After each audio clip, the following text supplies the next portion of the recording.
কোরবানি ঈদ, ত্যাগের মহিমা, ভালোবাসার ভাগাভাগি। কিন্তু যখন সেই ভাগাভাগিতে অন্যায় বাসা বাঁধে, যখন এক ক্ষুধার্ত আত্মা বঞ্চিত হয় তার প্রাপ্য থেকে, তখন কি হয়? সেই রাতের কথা ভাবলে আজও আমার শরীর হিম হয়ে আসে। মাংসের সেই তীব্র গন্ধ, বাতাসে ভেসে আসা ফিসফিস শব্দ, আর আয়নার ভেতরের সেই শীর্ণ ছায়া। বিশ্বাস করুন, কিছু ঘটনা এমন হয় যা আমাদের বিশ্বাসকে ভেঙে দেয়, আমাদের বাস্তবতার ধারণাকে চিরতরে বদলে দেয়। এই গল্পটা শুধু আমার নয়, এটা সেই সব ক্ষুধার্ত আত্মার আর্তনাদ যারা আজও আমাদের চারপাশে ঘুরে বেড়ায় তাদের প্রাপ্য বুঝে নেওয়ার জন্য। সেই ঈদ ছিল অন্যান্য বছরের মতোই। আমাদের শহরতলির বাড়িটা নতুন করে সেজে উঠেছিল। আমি, আরিফ, আমার বাবা মা, ছোট বোন রিয়া আর আমার কাকা সবাই মিলে ঈদের আনন্দে মেতে উঠেছিলাম। আমাদের পরিবারে প্রতি বছর বিশাল কোরবানি হয়। সে বছরও 2টো গরু কোরবানি দেওয়া হয়েছিল। ঈদের সকাল থেকেই চারপাশের উৎসবমুখর পরিবেশ। বাতাসে ভেসে আসছিল নতুন সেমাইয়ে মিষ্টি গন্ধ আর মাংস রান্নার সুবাস। কোরবানি শেষ হলো দুপুর নাগাদ। এরপর শুরু হলো মাংস প্রক্রিয়াজাত করা আর ভাগ করার কাজ। এটা আমাদের পারিবারিক ঐতিহ্য। মাংসকে 3টি ভাগে ভাগ করা হয়, এক ভাগ নিজেদের জন্য, এক ভাগ আত্মীয়স্বজনের জন্য, আর এক ভাগ দরিদ্র ও অভাবীদের জন্য। এই ভাগাভাগির সময়টা বেশ ব্যস্ততার কিন্তু আনন্দের। বাবা খুব নিষ্ঠার সাথে সব কাজ তদারকি করেন। কিন্তু সেদিন মাংস ভাগ করার সময় একটা ঘটনা আমার চোখ এড়ালো না। আমার কাকা, যিনি স্বভাবতই একটু হিসেবি এবং সুযোগ সন্ধানী ছিলেন, তিনি যখন দরিদ্রদের ভাগের মাংস মাপছিলেন, তখন তার চোখে এক অন্যরকম চতুরতা দেখলাম। তিনি কিছু ভালো চর্বিযুক্ত মাংসের টুকরা সরিয়ে নিজের ভাগের সাথে মিশিয়ে রাখছিলেন, আর দরিদ্রদের জন্য রেখে দিচ্ছিলেন কিছুটা কম ভালো হাড়যুক্ত অংশ। আমি প্রথমবার দেখেও না দেখার ভান করলাম। ভাবলাম হয়তো সামান্যই হবে, কিন্তু তিনি বেশ কয়েকবার একই কাজ করলেন। আমার বুকের ভেতর কেমন যেন একটা অস্বস্তি হচ্ছিল। এটা তো ঠিক নয়। কোরবানি তো ত্যাগের উৎসব, এখানে এমন লোভ কেন? আমি চেয়েছিলাম বাবা বা মাকে জানাতে, কিন্তু ভয়ে বলতে পারিনি। সেই লোভের বীজ সেদিনই যেন আমাদের বাড়ির গভীরে পুঁতে দেওয়া হয়েছিল।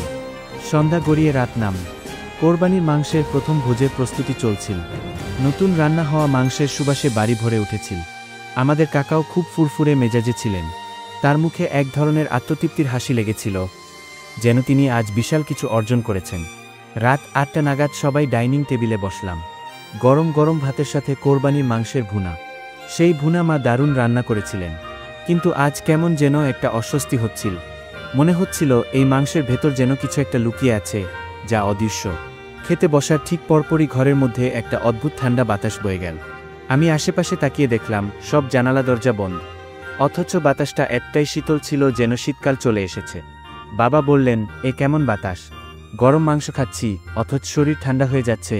সবার মুখে কেমন যেন একটা ভয়ের ছায়া দেখতে পেলাম। ঠান্ডা বাতাসটা থেমে গেলেও মাংসের গন্ধটা হঠাৎ করেই তীব্র হয়ে উঠল। এতটাই তীব্র যে আমার বমি বমি লাগছিল। মা বললেন, আজ মাংসের গন্ধটা বেশি ঝাঁঝালো লাগছে না? বাবা কিছু বললেন না, শুধু কপালে হাত দিয়ে বসে রইলেন।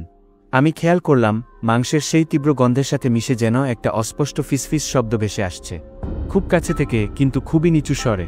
মনে হচ্ছিল কেউ যেন মাংসের টুকরোগুলোর পাশ থেকে কথা বলছে। আমি চারপাশে তাকিয়ে দেখলাম কেউ কথা বলছে না। সবাই নির্বোধ, শুধু মাংস খাচ্ছিল। আমার শরীরের লোম খাড়া হয়ে গেল। ফিসফিস শব্দটা যেন আরও স্পষ্ট হচ্ছিল।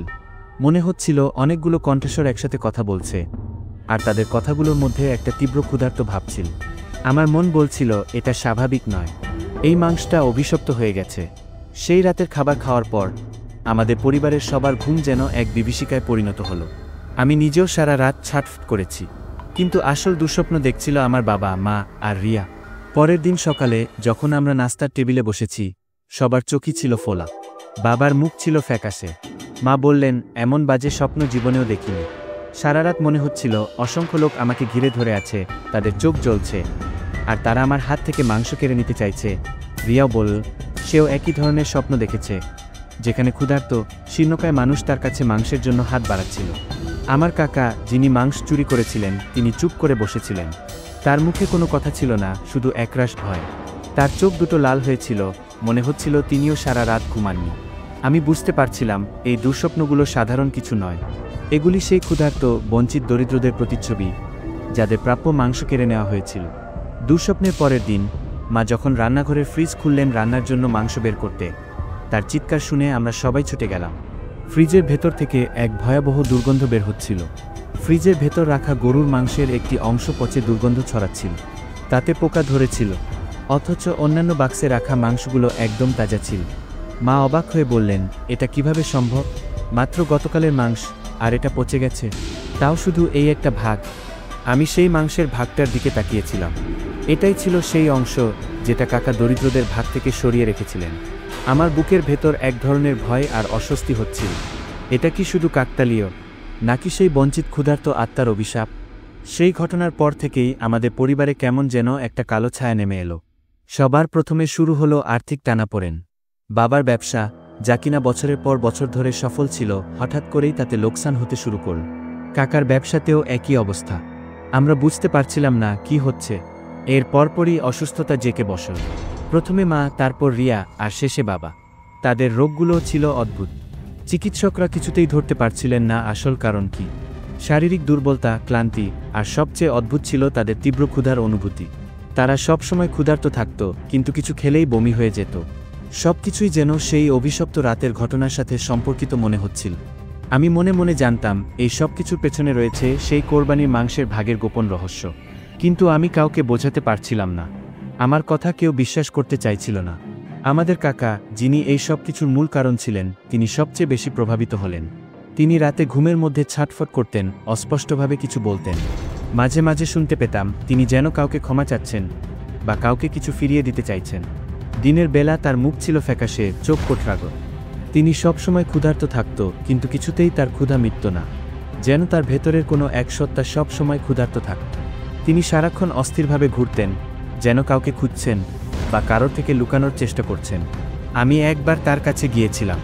তাকে জিজ্ঞেস করেছিলাম, কাকা, কি হয়েছে তোমার? তিনি আমার দিকে তাকিয়েছিলেন, তার চোখে এক গভীর ভয়। তিনি কিছু বলতে পারছিলেন না, শুধু কাঁপছিলেন।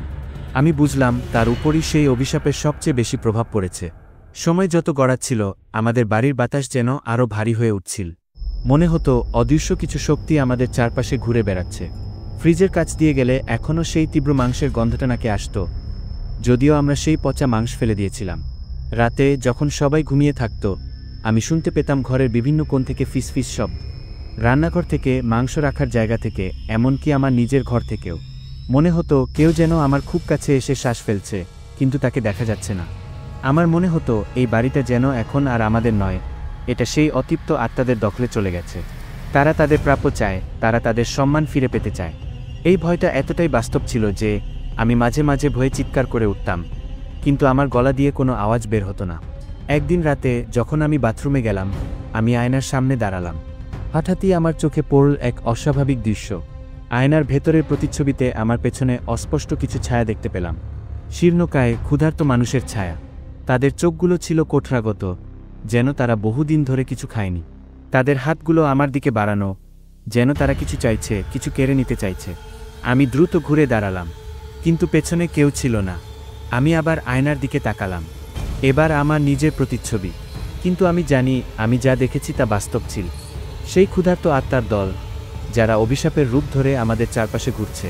আমি বুঝতে পারছিলাম তারা আমাদের পরিবারের প্রতি প্রতিশোধ নিচ্ছে, তাদের প্রাপ্য থেকে বঞ্চিত করার শাস্তি। কিন্তু এই শাস্তি কি আমাদের সারা জীবন ভোগ করতে হবে? আমরা কি কখনো এই অভিশাপ থেকে মুক্তি পাব? এই সব ঘটনার মধ্যে কেবল একজনই ছিলেন যিনি আমার কথা কিছুটা হলেও শুনতেন, আমার দাদিমা। তিনি খুব ধর্মপ্রাণ মহিলা ছিলেন এবং প্রাচীন সব গল্প ও বিশ্বাসে তার অগাধ আস্থা ছিল। একদিন আমি তাকে সব খুলে বললাম, আমার কাকার সেই মাংস সরানোর কথা, তারপর ঘটে যাওয়া সব অস্বাভাবিক ঘটনা। আরিফ, বাবা, দাদিমা বললেন, কোরবানির মাংস পবিত্র, তা গরিবদের হক। যদি কেউ সেই হক কেড়ে নেয় তবে আল্লাহ অসন্তুষ্ট হন, আর যারা বঞ্চিত হয় তাদের নির্ব কান্নাও কখনো কখনো অভিশাপ হয়ে ফিরে আসে। সেই ক্ষুধার্ত আত্মা, তাদের অতৃপ্ত বাসনা, তারা শান্তি পায় না। তারা ফিরে আসে তাদের প্রাপ্য সম্মান আর শান্তির জন্য। দাদিমা বললেন, অনেক বছর আগে আমাদের গ্রামেও এমন ঘটনা ঘটেছিল। এক পরিবার কোরবানি ঈদের মাংস গরিবদের ভাগ থেকে চুরি করে রেখেছিল। তারপর তাদের জীবনেও নেমে এসেছিল একই অভিশাপ। তাদের ঘরে অসুস্থতা, অভাব আর রাতে ক্ষুধার্ত আত্মার আনাগোনা শুরু হয়েছিল। দাদিমা আরও বললেন, সেই অভিশাপের পেছনে ছিল এক ফকির। সে ছিল খুবই সৎ আর ধর্মপ্রাণ। কোরবানি ঈদের দিন সে আমাদের বাড়ির সামনে দাঁড়িয়েছিল তার ভাগের জন্য। কিন্তু আমার কাকা, যিনি তখনও নবীন ছিলেন, তাকে তাড়িয়ে দিয়েছিলেন আর বলেছিলেন যে মাংস নেই। সেই ফকির হয়তো তখন কোনো অভিশাপ দিয়ে গিয়েছিল, বা তার অতৃপ্ত আত্মা এই ঘটনার সাক্ষী হয়েছিল। দাদিমা বললেন, অনেক সময় গরিব মানুষের চোখের পানি বা নির্ব অভিশাপ সরাসরি আল্লাহর কাছে পৌঁছে যায়। বিশেষ করে যদি তা কোরবানি ঈদের মতো পবিত্র দিনে হয়।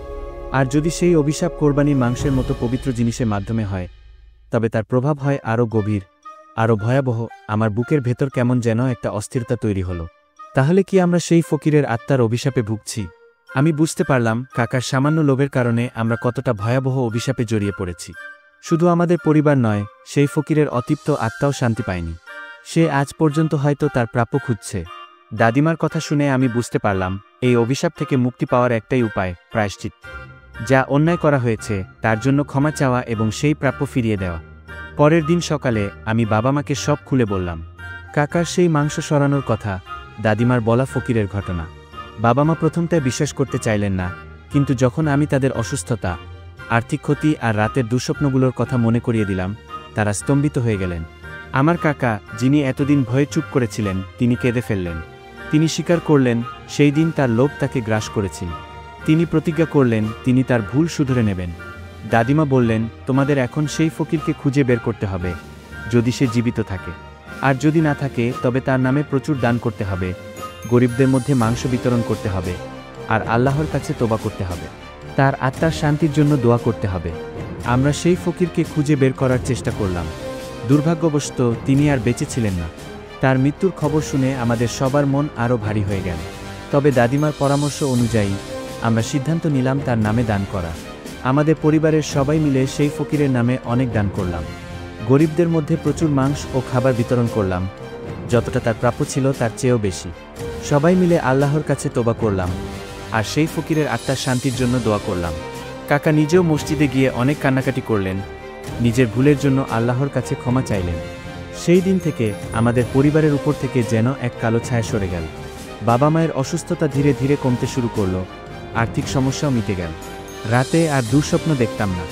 ফ্রিজ থেকে সেই তীব্র গন্ধ বা ফিসফিস শব্দ আর শোনা যেত না। তবে সবকিছুর পরও সেই স্মৃতি আমার মনে গেঁথে আছে। প্রতি কোরবানির ঈদে আমার কাকার মুখটা ফ্যাকাশে হয়ে যায়। তিনি এখন নিজেই উদ্যোগ নিয়ে দরিদ্রদের জন্য ভালো ভালো মাংস বিতরণ করেন, আর আমার দিকে তাকিয়ে এক বিষণ্ণ হাসি দেন। তিনি জানেন তিনি কি ভুল করেছিলেন। আমি বুঝতে পারি সেই অভিশাপ শুধু শারীরিক বা আর্থিক ছিল না, সেটা ছিল এক গভীর মানসিক যন্ত্রণা, যা আমাদের পরিবারকে একটা শিক্ষা দিয়ে গেছে। সেই ক্ষুধার্ত ফকিরের আত্মা হয়তো শান্তি পেয়েছে, কিন্তু তার রেখে যাওয়া বার্তাটি আজও আমাদের মনে জীবন্ত। আমরা শিখেছি ত্যাগের মহিমা শুধু কোরবানি দেওয়ার মধ্যে নয়, তা সঠিকভাবে বিলিয়ে দেওয়ার মধ্যেও। অন্যের হক কেড়ে নিলে তার ফল কতটা ভয়াবহ হতে পারে তার প্রত্যক্ষ সাক্ষী আমাদের পরিবার। এই ঘটনা আমাদের মনে করিয়ে দেয় প্রতিটি জীবের প্রতি আমাদের দায়িত্ব, তাদের প্রতি আমাদের সহানুভূতি। সেই কোরবানির ঈদ আমার জীবনকে পুরোপুরি বদলে দিয়েছে। এখন আমি আর শুধু বাইরের উৎসব দেখি না, ভেতরের আত্মত্যাগের গুরুত্ব উপলব্ধি করি। আমি জানি এই পৃথিবীতে এমন অনেক ক্ষুধার্ত আত্মা ঘুরে বেড়ায়, যারা শুধু একমুঠো ভালোবাসার জন্য, এক টুকরো প্রাপ্য সম্মানের জন্য অপেক্ষা করে। আমার মনে হয় সেই ফকিরের আত্মা হয়তো প্রতিশোধ নিতে আসেনি, সে শুধু চেয়েছিল তার প্রাপ্য সম্মান ফিরে পেতে। তার কষ্ট, তার নীরব আর্তনাদ যেন অভিশাপের রূপ নিয়ে ফিরে এসেছিল, আমাদের নিজেদের ভুল শুধরে দেওয়ার জন্য। এই ঘটনা আমাকে শিখিয়েছে আমাদের ছোট ছোট লোভ, অসচেতনতা বা অবহেলা কত বড় মূল্য নিয়ে আসতে পারে। আমি প্রতি কোরবানিতে সেই ফকিরের আত্মার কাছে ক্ষমা চাই, আর প্রতিজ্ঞা করি কখনো যেন আমার দ্বারা কোনো মানুষের হক নষ্ট না হয়। কারণ কিছু আত্মা অতৃপ্ত থাকলে তারা শুধু শান্তি খুঁজে না, তারা নিজেদের সম্মান ফিরে পেতে আসে যে কোনো উপায়। আজও যখন কোরবানি আসে আর মাংস ভাগ করা হয়, আমার কাকার মুখে আমি সেই পুরনো ভয়ের ছায়া দেখতে পাই। তিনি এখন খুব সতর্ক থাকেন দরিদ্রদের ভাগটা যেন নিখুঁত হয়। এই অভিজ্ঞতা তাকে বদলে দিয়েছে, আমাদের সবাইকে বদলে দিয়েছে। আমরা বলি ভূত বলে কিছু নেই, সব মনের ভুল, কিন্তু আমার মনে হয় কিছু কিছু অভিজ্ঞতা এতটাই বাস্তব হয় যে সেগুলো আর মনের ভুল থাকে না। সেগুলো আমাদের জীবনের অংশ হয়ে যায়, আমাদের মানসিকতাকে বদলে দেয়। আমাদের চারপাশের এই নীরব জগৎ, তাদের প্রতি আমাদের দায়িত্ব, এই বিষয়গুলো আমরা কতটুকু উপলব্ধি করি? আমার মনে হয় সেই ক্ষুধার্ত আত্মার অভিশাপ ছিল এক ধরনের সতর্কবার্তা আমাদের সমাজের প্রতি, আমাদের মানবিকতার প্রতি। গরিবের হক মারলে তার ফল কতটা ভয়াবহ হতে পারে তা হয়তো আমরা এই গল্পের মাধ্যমে কিছুটা হলেও বুঝতে পেরেছি। তাদের নীরব কান্না, তাদের অভুক্ত পেট কখনো কখনো এমন শক্তি তৈরি করে যা আমাদের বাস্তবতাকে ছাপিয়ে যায়। আজও রাতে যখন আমার বাড়ি পুরোপুরি নিস্তব্ধ থাকে, আমি যেন সেই কোরবানির মাংসের তীব্র গন্ধটা পাই।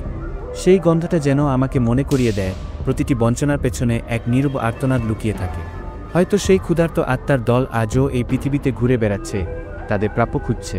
আমি বিশ্বাস করি এই গল্পটি শুধু আমার অভিজ্ঞতা নয়, এটি আমাদের সমাজের এক কঠিন বাস্তবতার প্রতিচ্ছবি। কতজন মানুষ এমনভাবে তাদের প্রাপ্য থেকে বঞ্চিত হয়, আর সেই বঞ্চিত মানুষের নীরব কষ্টই কি এমন অলৌকিক শক্তির জন্ম দেয়? এই প্রশ্নগুলো আজও আমাকে তাড়া করে। সত্যি বলতে, এই গল্প শেষ হলেও এর রেশ আমার জীবনে রয়ে গেছে। প্রতি কোরবানির ঈদে আমি সেই রাতের কথা মনে করি, সেই অভিশাপ, সেই ক্ষুধার্ত আত্মা, আর সেই তীব্র মাংসের গন্ধ, যা হয়তো এখনও আমাদের চারপাশে অদৃশ্যভাবে বিরাজ করছে। বন্ধুরা, আমার এই গল্পটি হয়তো আপনাকে ভয় পাইয়েছে, হয়তো ভাবিয়েছে, কিন্তু এর পেছনের মূল বার্তাটি হল প্রতিটি মানুষের প্রতি, বিশেষ করে দরিদ্রদের প্রতি আমাদের দায়িত্ব ও সহানুভূতি। আপনি কি মনে করেন কিছু অতৃপ্ত আত্মা সত্যিই ফিরে আসে নিজেদের প্রাপ্য সম্মান বা শান্তির জন্য? আর এমন ঘটনা কি সত্যিই ঘটে? বন্ধুরা, জীবন এক রহস্যের আধার। আমাদের চারপাশে এমন অনেক ঘটনা ঘটে যা আমরা যুক্তি দিয়ে ব্যাখ্যা করতে পারি না। যদি আপনার জীবনেও এমন কোনো অলৌকিক বা ভৌতিক ঘটনা ঘটে থাকে যা আপনার মনে গেঁথে আছে, তাহলে নিচে কমেন্ট বক্সে আপনার সেই বাস্তব অভিজ্ঞতাটি আমাদের সাথে শেয়ার করুন। হয়তো আপনার গল্পটি হতে পারে আমাদের পরবর্তী ভিডিওর বিষয়। আপনার মতে এরপর আমাদের কোনো রহস্যময় স্থান বা কোনো অজানা ঘটনার গভীরে যাওয়া উচিত? কমেন্ট করে জানান। আমাদের এই রহস্যময় যাত্রায় আপনার সমর্থন একান্ত কাম্য, কারণ প্রতিটি গল্পে রয়েছে এক নতুন অভিজ্ঞতা, এক নতুন শিক্ষা। আর মনে রাখবেন, প্রতিটি ঘটনার পেছনেই লুকিয়ে থাকে একটি কারণ, একটি অব্যক্ত সত্য। দেখা হবে পরের পর্বে।